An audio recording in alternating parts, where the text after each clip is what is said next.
Hello, I'm Bruce Lord from Healthy Land and Water, and today we're here to visit Darren Fisher at his property here at Otterbar.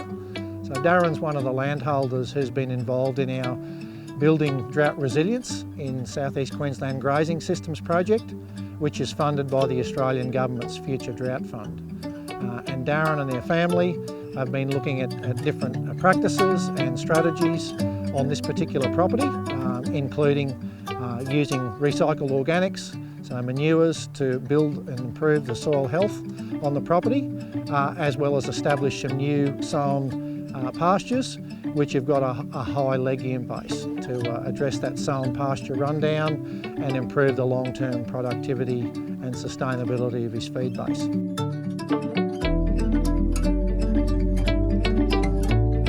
G'day, my name's Darren Fisher. We're part of a family-run farming operation in the Brisbane Valley. We have multiple properties. We've been here since the year 2000, and the property we're on here today is calcite, and we've had this property since 2019. The country is largely native pasture and a bit marginal, and whenever we got a dry spell, the feed had cut out pretty quick. So I saw a need to improve the pasture, to improve my drought resilience, and also to increase carrying capacity.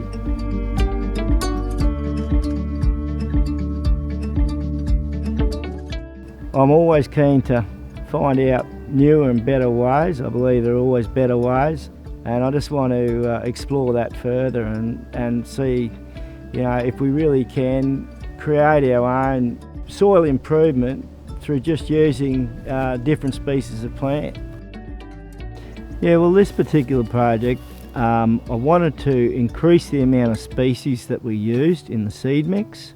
I wanted a greater biodiversity to increase my soil microbial diversity. We want as many different plant species as we can incorporate. So we've used a clover, half-year clover. We've used Aztec Sriracha, which is pretty common in the district, and we know how well that grows. And for the first time ever, I've used Brigades Desmanthus. So it's all very new to me. I'm pretty excited to see how it goes. We've had a very good strike rate initially. Yeah, it's looking well. I just want to see how it competes against the grasses that we've sown with it. Oh look, so here's some of your chickens. Wow. Yeah, just Look at flowering that. and starting to seed. That's what it looks like, So when that's it goes to flower. That's what it looks like in the flowering Never seen stage. it So yeah, the chicory strike has been excellent, hasn't it? Already. And Yeah, the strike's been great, but I haven't seen any go to seed before. yeah. Chicory seems to be really good at persisting in our mixed pastures over time from a lot of other results we're seeing, so that's really good. There's a lot here. The strike's been really good. We've been using feedlot manures largely because we've got access to it, and we've seen great benefits in it over the years.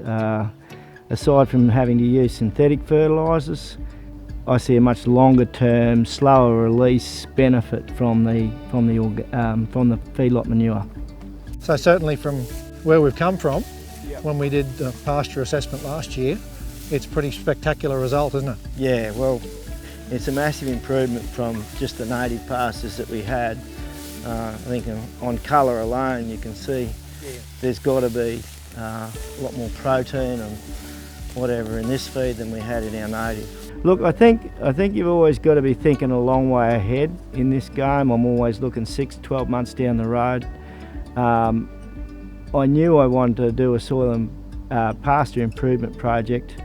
I'd done my research and found out what pastures were going to work best in this district. I worked closely with the local agronomist.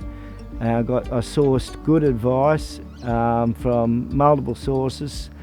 So I had my plan laid out well in advance, so when the timing came, I was ready to go.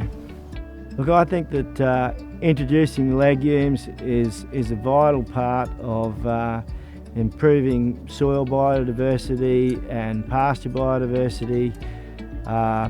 introducing other plant species is also beneficial, but certainly legumes, the benefits that we've seen from them through those drier periods when the other grasses switch off, we've still got that high protein source through our dry season.